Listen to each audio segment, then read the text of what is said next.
Es una estafa que el Estado tenga que hacerse cargo de las deudas del sector privado. ¿Y el caso de nuestra deuda externa? La deuda está plagada de ilegitimidades. Primeramente hay una ilegitimidad de fondo. Es ilegítimo pagarle a los bancos cuando hay 18 millones de pobres y 9 millones de indigentes. Hay una prioridad humana en esto. Segundo, hay usura. La usura está aprobada tanto que si se hubiera aplicado una tasa de interés normal, la deuda externa se hubiera terminado de pagar en 1988. ¿Pero cómo fue la estafa? Hubo préstamos de las casas matrices a las filiales, que eran movimientos intracompañía, que esos préstamos eran considerados deuda externa, cuando en realidad eran movimientos dentro de la misma empresa. Se compraban dólares. Esos dólares se los depositaba en una cuenta en Estados Unidos. Con la garantía de esa cuenta daban otro préstamo que entraba al país. Se compraban dólares y así se lucraba indefinidamente con la tasa de interés. Es lo que se llamó en aquella época la bicicleta financiera, con la que se hicieron fortunas. Y precisamente los grandes beneficiarios fueron los grupos económicos que son los mismos de siempre. Al finalizar el gobierno de Alfonsín, la deuda externa se aproxima a 54.000 millones de dólares. Menem dejará en manos de la banca acreedora determinar cuánto se les debe. El Congreso jamás trataría la deuda, ignorando la Constitución y la denuncia de Alejandro Olmos. 10 años después, llegará a 130.000 millones. No confundamos a la gente con un mal concepto de la palabra deuda, porque todos queremos endeudarnos, pero después decimos que está mal que el país se endeude. Cuando crece el crédito, porque hay alguna endeuda, es bueno, la deuda es buena. Todos queremos darle crédito, todos hablamos que hay que darle crédito a la población, que está surgiendo el crédito hipotecario. Es bueno endeudarse, no es malo endeudarse. Se vuelve absolutamente pertinente una cosa que los norteamericanos inventaron hacia 1898 con la ocupación de Cuba. En ese momento había bancos españoles que le habían prestado a la autoridad colonial cubana. Los norteamericanos dijeron, si el pueblo de Cuba no ha sido beneficiado por estos préstamos, no hay deuda. En 1923, cuando un banco británico, entonces el Royal Bank of Canada, le prestó a un tiranuelo de Costa Rica que se llamaba Tinoco, unas uvas que estos utilizaron para sí mismos. El Royal Bank of Canada pretendió que Costa Rica le pagara y se produjo un pleito y el árbitro resultó ser un expresidente de los Estados Unidos, el presidente William Taft. El presidente Taft resolvió el litigio diciendo hay deuda, pero hay una deuda privada y no una deuda pública, porque no hay deuda pública si no hay un público, el público como destinatario, como beneficiario. Son actos que de ningún modo han beneficiado al público, más bien todo lo contrario. Han hecho que la persona que compra en un supermercado y paga el IVA resulte el quien paga finalmente estas deudas privadas de grandes empresas, de grandes compañías o de gente en todo caso muy rica.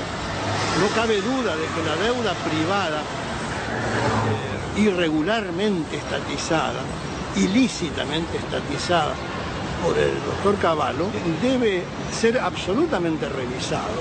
¿Cómo se llama esa teoría, doctor? Se llama teoría de la deuda odiosa. Una directora del Fondo Monetario Internacional, Karen Lissaker, representando a los Estados Unidos, dijo, si aplicáramos la teoría de la deuda odiosa, toda la deuda del tercer mundo se caería.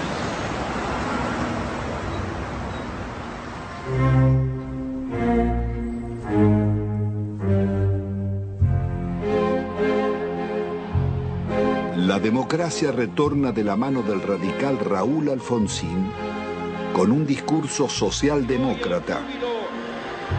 Promete defender los derechos humanos, dar batalla contra la pobreza y demostrar que con la democracia se estudia, se cura y se come. Al balcón del histórico Cabildo de la ciudad de Buenos Aires, el presidente de la República Argentina, la enorme responsabilidad de asegurar la democracia y el respeto por la dignidad del hombre en la tierra argentina.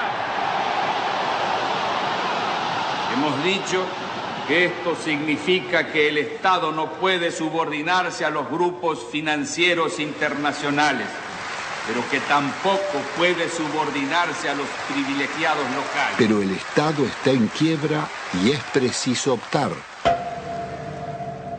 El ministro Grispum propone denunciar la deuda externa y privilegiar el crecimiento. Alfonsín lo considera inviable y cede a la presión del poder. Y esto ha de lograrse a través de un ajuste que va a ser duro y que va a demandar esfuerzos de todos. Esto se llama, compatriotas, economía de guerra, y es bueno que todos vayamos sacando las conclusiones. El drástico ajuste se llama Plan Austral. Una vez más, millonarios recursos públicos pasarán a los bancos y corporaciones. Alfonsín actúa con un doble discurso. Promete investigar la deuda, pero ordena al presidente del Banco Central legitimarla.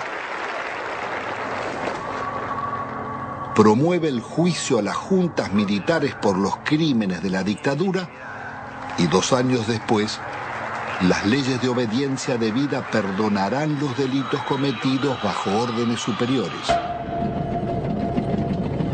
Es el logro de la insurrección de los oficiales carapintadas. La población sale de sus casas y desafía los tanques.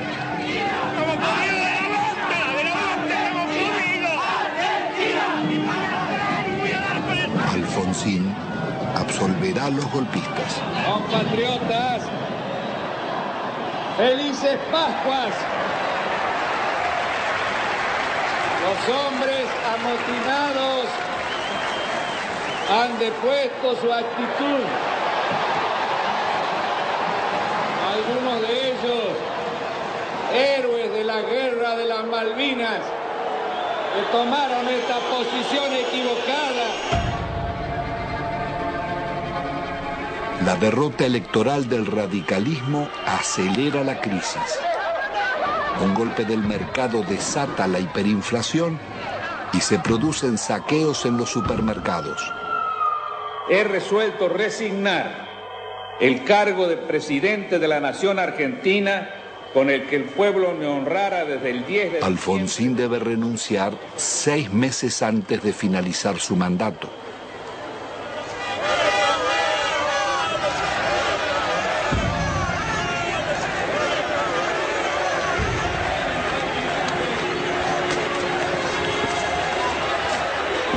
El justicialista Carlos Menem llega a la presidencia argentina después de haber gobernado varias veces la provincia de La Rioja, una de las más pobres del país. Su meteórico ascenso coincide con la caída del muro de Berlín y las ideas del consenso de Washington. De lenguaje franco y gesto de predicador, Menem promete revolución productiva y salariazo. Luce las patillas del viejo caudillo Facundo Quiroga, el tigre de los llanos.